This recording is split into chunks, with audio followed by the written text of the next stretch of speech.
Gambia, Angola, China Holding, Gash, producers of the finest tomato paste in the Gambia. Jaja tomato paste, available in 5 kilos, 1 kilo and in sachets. For wholesale and retail, visit our factory at Banjulunding. We are also producers of Jaja mineral water, cool, clear and fresh. Gash, Gambia, Angola, China Holding, with headquarters at Fatu Golden Plaza, Mile 7, Bertel Harding Highway. Gash Group also provides the best security company, Gash Security, for your offices, warehouses, homes and personal property. Gash Group for all your construction projects, offering you quality water reticulation for your gardens, pump irrigation, tidal irrigation projects and all types of buildings. You can contact Gash on 396-7894, 700-8993, 373-0259. Visit us at Gash Global Group on Battle Harden Highway, Fatu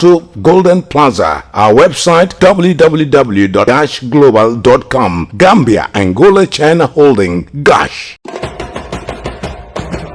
Sophie Milk ñu ngi fété juróom benn ati cafka bu dul dañ ñoo leen indil Jalika full cream milk powder neex saf sàpp te bari cafka pour di leen jërëjëfati si ni ngeen defee Sophie Milk seen favorite milk brand léegi mun ngeen a jëfandikoo empty Jalika milk sachets wala carton pour gagner ay xéewal yu riche pour gagner motorbike dajaleel fukk ak juróomi empty carton yi Jalika milk pour gagner yeneen xéewal yu mel ni PlayStation 4 TV fridge freezer, gas cooker, bicycle wala mobile phone.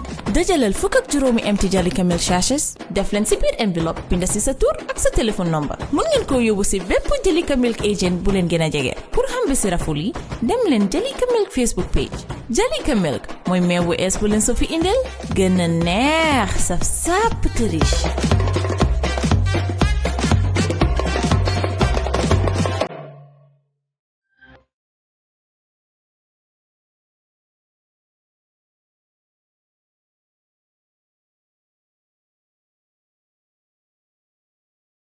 It's a warm reception to our studio here in Sarakunda. This is Star TV News with me, Maimuna Fadera. First, the headlines tonight, August 12, every year marks World International Youth Day. Disability, marginalization become too tough for women beggars to bear.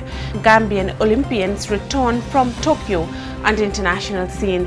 Asia-Pacific countries battle COVID's Delta variant surge. Poland's MPs approve controversial media ownership bill. Amnesty rape survivors describe slavery mutilations in Tigray. Well, those were the headlines. So now the news in detail.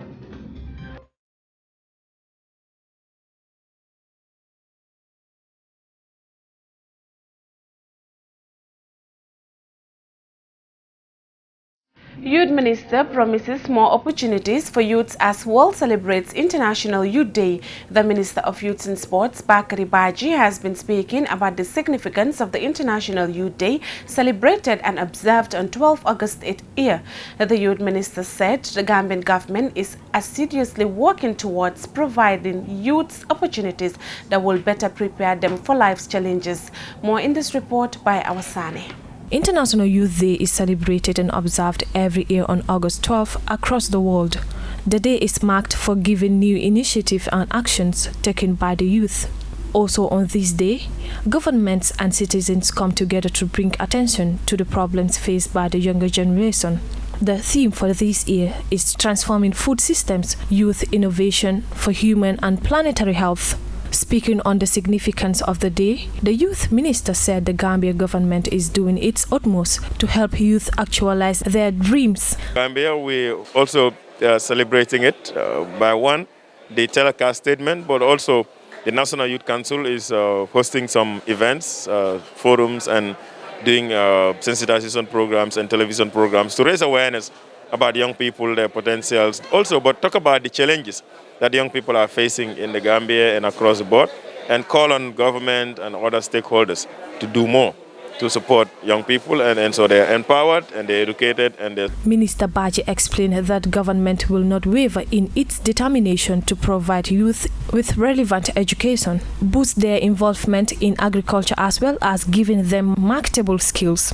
On the importance of International Youth Day to his ministry, Baji said, It's a lot to the ministry, because if you have a Minister of Youth, then any day you think about youth or you're talking about youth, that should be a great day. So And like I told people yesterday, it's a coincidence that Gina and the rest of the team are here and everybody is here.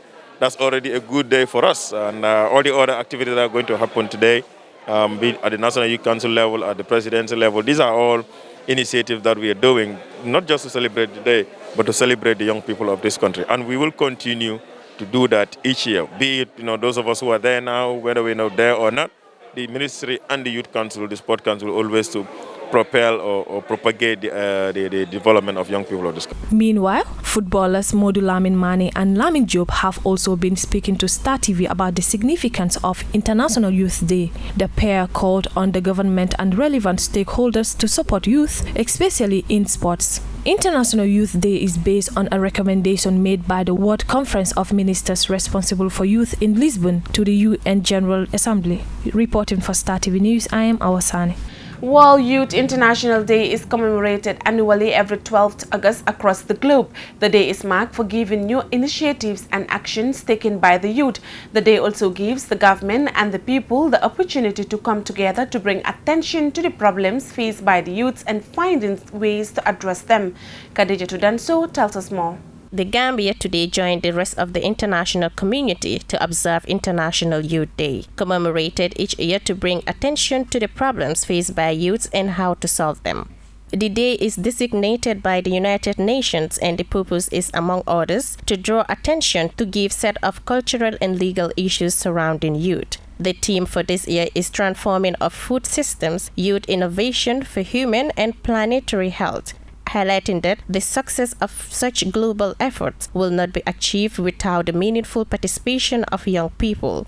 The International Youth Day gives a platform to the voices of the youth and promotes unity and understanding among them. But as the world commemorates International Youth Day, millions of youths around the globe are still wallowing in poverty occasioned by limited opportunities. Despite touting interest in youth matters, many governments around the world have come to the realization that they still need to do more to help youths to become more productive. The priorities of youth have always been highlighted in several platforms.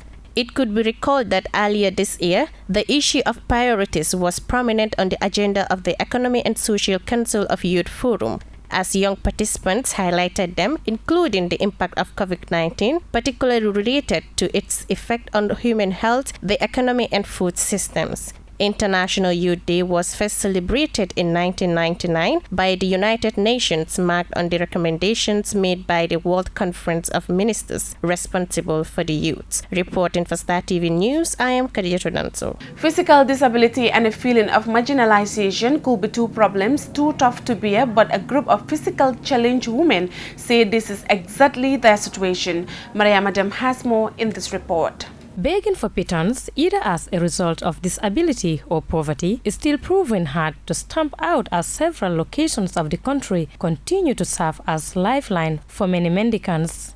From Westfield to Pipeline Mugs and busy Combosilla Drive to the boisterous Sire Job Avenue, beggars are a common sight, and in some situations, an eyesore as women and children seeking alms invade the conscience. But the beggars are clamoring for recognition, as many of them are left feeling being left on the margins of the society. These beggars felt both the government and society have pushed them to the fringes as they struggle with abuse, discrimination, neglect, among other vices. The boisterous Westfield intersection is an attractive location for beggars who hightail it there each day to provide for their families through begging.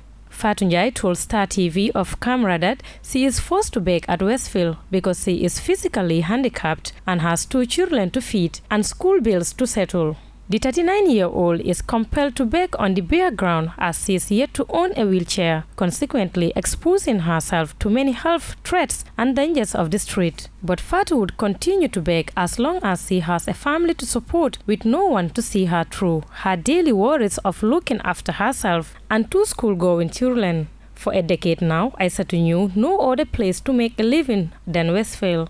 The wheelchair-bound Aisatu is a mother of 3 and she is responsible for their schooling, but she believes that physically disabled women are being discriminated against. Both Aissatou and Fatou are meanwhile desirous of acquiring skills to enable them quit the streets, but their ignorance of the activities of the Gambia Disabled Association and the little or no government support may impede their dreams. Maria Madem, reporting for Star TV News. 4 Gambian Olympians on Thursday received a rousing welcome upon their arrival at the Banjul International Airport from the Tokyo Games. Omar Diop was also there. The Ministers of Youth and Defense were among the country's sports officials and fans to welcome the Olympians home after 17 days of competition. Gina Bass, Ibrahima Sori Buaro, Ibrahima Kamara and Alex Fainjai represented the Gambia in athletics, judo and swimming. It was the Gambia's 10th consecutive appearance in the Summer Olympics since 1984. The 4 Gambians competed in the Tokyo Games, described as a true manifestation of human spirit and power to endure adversity as the Games coincided with the COVID-19 pandemic. Gambia athletics sensation Gina Bass made it to the semi-finals of the 100 meters and 200 meters respectively, smashing the national record. For Gina, it was one of the greatest moments despite falling short of reaching the finals. 2016, I couldn't reach in the semi-final, so it's a great improvement for me because being in the semi-finals is not an easy work to do, and we have to prepare for 2024 in Paris Olympic coming. I hope I will reach in the final like what was my expectation. Gina Bass called on her female counterparts interested in athletics to push on as it can offer them greater opportunities in life and enable them participate meaningfully to national development. One have to believe in whatever you are doing, because what they used to say, what a man can do, a woman can do better. Because if you see today I'm here, I believe that I can do like other men outside there. The president of the Gambia National Olympics Committee, the president of Gambia Athletics Organization, Dudu Kapi Diouf, said GNOC did not receive any financial support for the year 2020. What are you going to do as the president of both the GNOC and GNOC? I think because of lack of funds. If I tell you, we only have subvention from the IW. The whole of 2020, we did not receive a single dollar until in 2021. We are prepared by next year to have 2 national championships, 1 junior and senior, because we have 3 major competitions to attend next year. And this is what we discussed with the minister. We have the African Championship in Mauritius, we have the World Championship in the States, and you have the Commonwealth Games, and also the Islamic Games. And all those things need funds. They are criticized, but where is the money? There is no development of not only athletics, any sports without finance. Mr. Diouf was upbeat that regardless of the challenges, the next Olympics could see some improvements for the Gambia as the consultations between his association and sport ministry were promising. The Minister of Youth and Sports, Bakari Baji, said the 4 Gambian Olympians have made the country proud, though the expectation was that they would bring home medals. He described Gina's performance as historic, saying his ministry is willing to invest more in sports development. We want to invest as much as possible in the area of sports development, and that also includes athletes. And so what we're looking up to is this badge that just came out from Tokyo. How do we ensure that we prepare them very well for the next games that are coming up, the All Africa Games, the Commonwealth Games, and then the next Olympics in 2023. But also we want to have more athletes coming on board, because there is no fixed number as to how many a country can take. It depends on how many athletes are able to meet the timing and qualify to go. So 4 athletes this time around. In the future, we want to have more people going, and in different disciplines, not just the athletics or the swimming or the judo, but other disciplines. Meanwhile, France will host the next Olympic Games.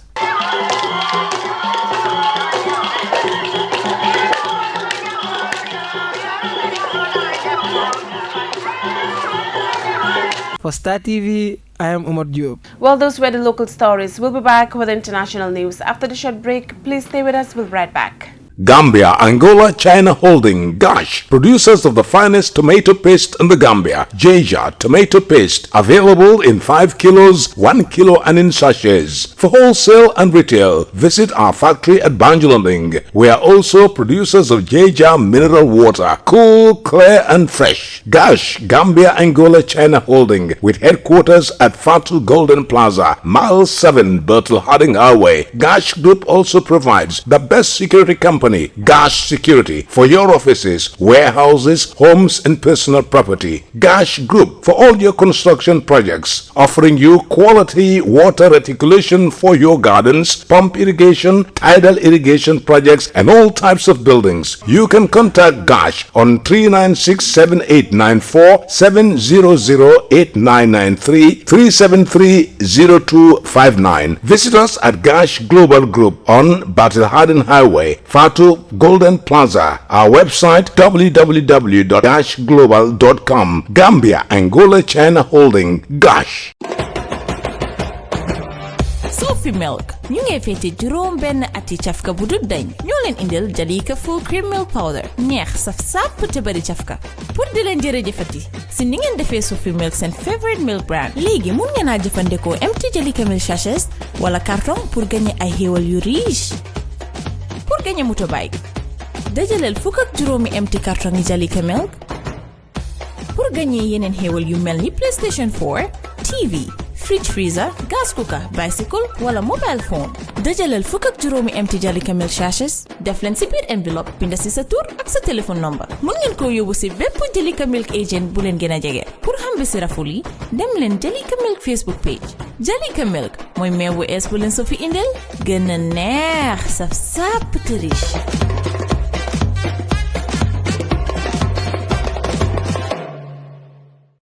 Welcome back. After that commercial break, we now look at the news beyond our borders. Countries around the Asia Pacific are battling surges of new COVID-19 cases due to the Delta variant. Daily infections numbers reached new heights in South Korea this week as most cities in Australia and the Philippines went into lockdown. Al Jazeera's Scott Heltler reports from Bangkok. From South Korea down to Australia, a surge of new COVID-19 cases fueled by the highly infectious Delta variant has governments scrambling to respond. Australia's capital Canberra entered a one-week lockdown. The city reported its first locally transmitted case in more than a year in the Australian Capital Territory, ACT. This decision is as the result of a positive COVID-19 case in the Territory, a case that has been infectious in the community. We also have positive wastewater detections around the ACT. Two of Australia's largest cities, Sydney and Melbourne, are also seeing high infection rates, despite weeks of being locked down. For the first time in the pandemic, South Korea posted more than 2,000 new daily cases earlier in the week. It led to a plea from the government for people not to travel this upcoming holiday weekend. If we don't stop, coronavirus won't stop either. I would like to say to the public that we ask you to refrain from traveling, to stay at home during this Liberation Day holiday. As many of the new cases are outside the heavily populated metropolitan Seoul area, officials are concerned that those returning to the city could bring COVID-19 with them. This week, the first of more than 1 million Rohingya refugees in Bangladesh started to receive COVID-19 vaccines. 20,000 infections and 200 deaths have been recorded in the Cox's Bazar district, location of the refugee camps. We came here with happiness in our heart. We have received the shot after coming here. It's good to see that they are treating everyone equally and managing the process lawfully. The usually bustling streets of the Philippine capital, Manila, reduced to a trickle of traffic. Only those with authorization can leave their homes. The government imposed a heavy 14-day lockdown this week, as like many of the neighboring nations, it works to stem the rapid spread of new COVID-19 infections and a spike in deaths from the virus. Scott Heiler, Al Jazeera, Bangkok. Poland's parliament has backed a media reform bill that would threaten a ban on non-European films controlling Polish broadcasters. Critics say the move is aimed at silencing private TV network whose news channel, TVN24, is often critical of the government. U.S. group Discovery will be forced to sell its majority stake in TVN, which could then allow state-owned company to take over the media company. The ruling and Justice Party says the law will stop hostile foreign players from controlling its broadcasters in line with other European countries. Al Jazeera's Paul Brennan reports. Free media is the chant, and thousands of demonstrators in dozens of Polish towns and cities have taken up the call. They're convinced that the right-wing government of Prime Minister Mateusz Morawiecki is trying to silence the channel TVN24, whose flagship news program is watched daily by millions. If that happened, we would have party propaganda from the boss of all bosses. There would be no democracy, no freedom of speech, nothing. The new law would stop non-European owners from having a controlling stake in Polish broadcasters. TVN is owned by the American group Discovery. The Prime Minister says it will protect Poland from foreign interference and disinformation. But many see it as blatant censorship of a critical media outlet, a move reminiscent of Poland's communist past. It can't be that the authorities impose on us what we have to watch. There has to be, in principle, a diverse agenda for everyone. I'm scared that there will be censorship, that it will be followed by a lack of democracy, basically a totalitarian state. Democracy itself seems in crisis. There was outrage on Wednesday after the opposition won a vote to postpone the matter until next week, only for the Speaker to set aside that result and order the vote to be rerun. Amid intense political arm-twisting and horse-trading, the government won the rerun and then pushed the media ownership vote through by 12 votes. But the cost of victory is that the Prime Minister's Justice and Law Party has been left without a stable parliamentary majority. The former PM Donald Tusk is seen by some as the potential leader of a rival coalition. We will not be indifferent. We are not resigned. We will shout, we will fight, and we will win. The Justice and Law Party has been accused of repeatedly defying democratic principles during its 6 years in power. There are ongoing disputes with Brussels and the European Court on issues including judicial independence and LGBT rights. And the White House says President Biden is taking a keen interest in the fate of TVN. For now, the Prime Minister is pressing on, but a snap election looks increasingly likely. Paul Brennan, Al Jazeera. A report by Amnesty International says that hundreds of women and girls in Ethiopia's Tigray region have been targeted for rape and other sexual violence by fighting forces.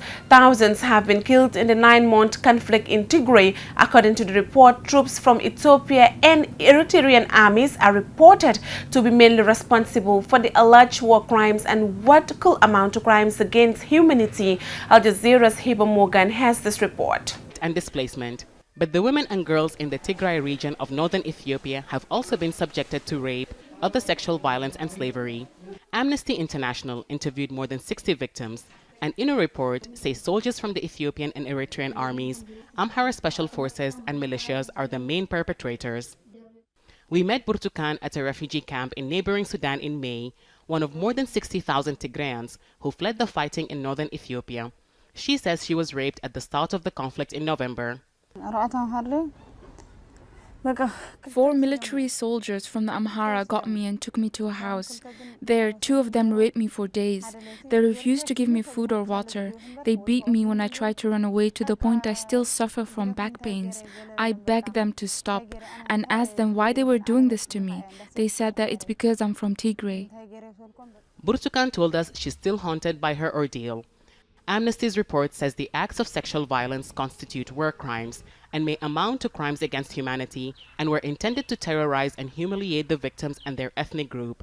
Some survivors have had to have surgery after being raped. Some have since tested positive for HIV. Others reported physical trauma, including bleeding, back pain, and immobility.